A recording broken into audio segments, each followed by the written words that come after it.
नमस्कार दोस्तों, स्वागत है आपका अग्रणी अकेडमी में। मैं हूं जितेंद्र सिंह। आज हमारा टॉपिक है एल सर्किट। इंडक्टर में हम फेजर डायग्राम देखेंगे। उससे पहले मैं आपको इंडक्टर के बारे में कुछ जानकारी देना चाहता हूं। देखिए, हम इंडक्टर को जब डीसी सप्लाई देते हैं तो आप जानते हैं कि ये क्या कैसा बिहेव करता है, शॉर्ट सर्किट की तरह। क्यों बिहेव करता है शॉर्ट सर्किट की तरह? क्योंकि फ्रीक्वेंसी डीसी की जो होती है वो 0 होती है, ठीक है, इसलिए शॉर्ट सर्किट से बिहेव करता है। तो ये कोई रेजिस्टेंस शो नहीं कर पाता। इसका रेजिस्टेंस को हम क्या बोलते हैं? इंडक्टिव रिएक्टेंस ओमेगा एल, ठीक है। तो ओमेगा 0 यानी एक्सी 0। एसी सप्लाई में ये काम करता है और ये बिहेव करता है। कैसे बिहेव करता है देखेंगे। दूसरी बात, एल जो है एक पैसिव डिवाइस है। पैसिव डिवाइस का मतलब ये होता है कि एक एनर्जी स्टोर्ड डिवाइस है, ठीक है। आगे हम देखेंगे इसके बारे में। और फेजर डायग्राम से पहले मैं आपको छोटी छोटी बातें बताता हूँ इंडक्टर के बारे में। इंडक्टर को हम फेमस वर्ड्स में अगर देखें इंडस्ट्री वगैरह में तो हम इसको चॉक भी कहते हैं। चॉक मतलब जो एक तरीके से किसी का रास्ता रोक दे। किसका रास्ता रोक दे? करंट का रास्ता रोक दे, ठीक है। चेंज, अगर मैं बेसिकली कहूं तो चेंज, करंट के चेंज का रास्ता रोक दे। देखिए, जब ये इंडक्टर है, इंडक्टर में एन फेरे होते हैं। इस तरीके से मैं देखता है। देखिए, जब हमने इसमें एसी सप्लाई दी होगी तो यहां से कोई करंट गई होगी। ये करंट को हमने सप्लाई नाम दिया है। सप्लाई जब नंबर ऑफ टर्न से मल्टीप्लाई होती है तो उसको एमएमएफ कहते हैं। एमएमएफ मतलब एक फोर्स। और ये एमएमएफ क्या करता है? मैग्नेटिक फील्ड को जनरेट करता है, फ्लक्स को जनरेट करता है। किससे करता है? इस मटेरियल का, कुछ इस मैग्नेट का जो भी होगा, वायर जिससे बने होंगे उसका अपना रेजिस्टेंस होगा, उसको हम रिलक्टेंस कहते हैं। दोनों का अपॉन में करके फ्लक्स बनता है। फ्लक्स क्या करता है? आपने फेराडे नियम पढ़ा होगा, फेराडे का नियम n d phi by d t. जब फ्लक्स में चेंज होता है तो एक ईएमएफ जनरेट होता है जिसको हम ई कहते हैं, इंड्यूस ईएमएफ। ऐसे ही इसके अक्रॉस एक इंड्यूस ईएमएफ जनरेट होता है जिसको हम नाम देते हैं वोल्टेज इन इंडक्टर, ठीक है। तो इस तरीके से पूरी कहानी होती है इंडक्टर में। ये वीएल आता कैसे, ये आपको समझने के लिए। दूसरी बात, मैंने इंडक्टर के करंट की और इंडक्टर के वोल्टेज की एक ग्राफ बना रखा है। अगर ये इतनी बात आपको समझ में नहीं आती तो इसका फिगर से कोई दिक्कत नहीं है, आपको फिगर समझ में आने वाला है, लेकिन फिर भी मैंने ये बताया हुआ है।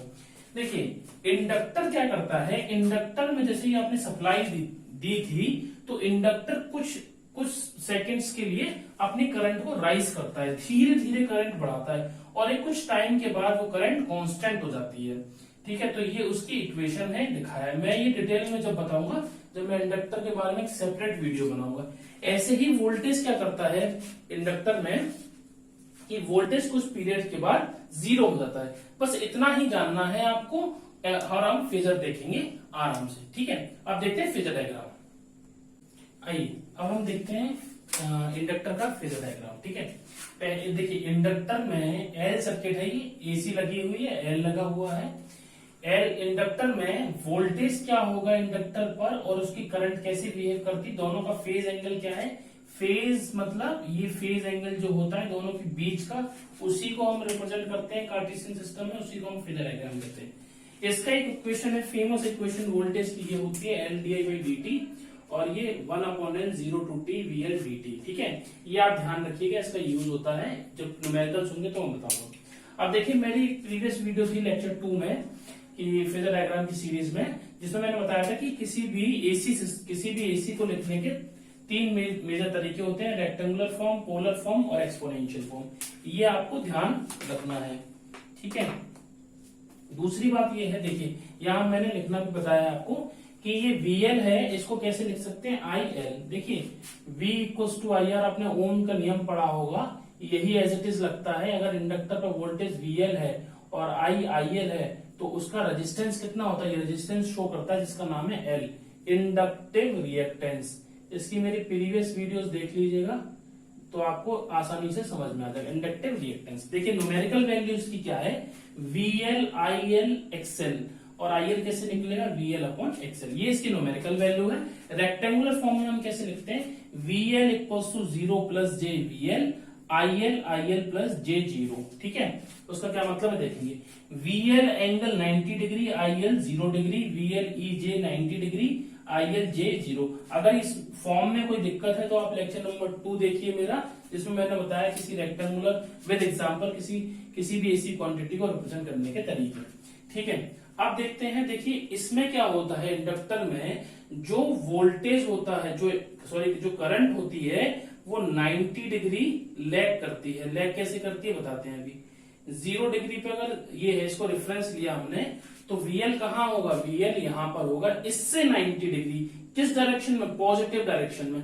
तो हमने बताया कि अगर ऐसे घूमोगे आप, ऐसे करके घूमोगे तो पॉजिटिव निशान आएगा, और अगर ऐसे घूमोगे आप तो नेगेटिव निशान आएगा, जिसको क्लॉकवाइज बोलते हैं, इसको एंटी क्लॉकवाइज, इसको वामाव्रत, इसको दक्षिणाव्रत बोलते हैं। तो 90 डिग्री, ठीक है। ये इसका फेजर डायग्राम है किसी भी आर सर्किट का। ये 90 डिग्री क्यों लैग करता है, ये कॉन्सेप्ट मैं किसी और वीडियोस में बताऊंगा, और पहले ही बता चुका हूं।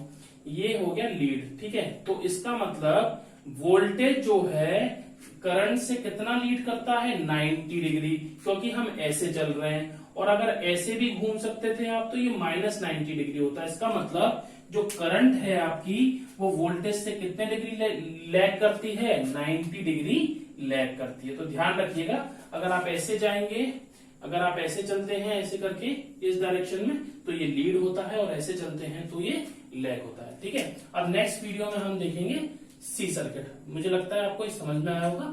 Thank you so much.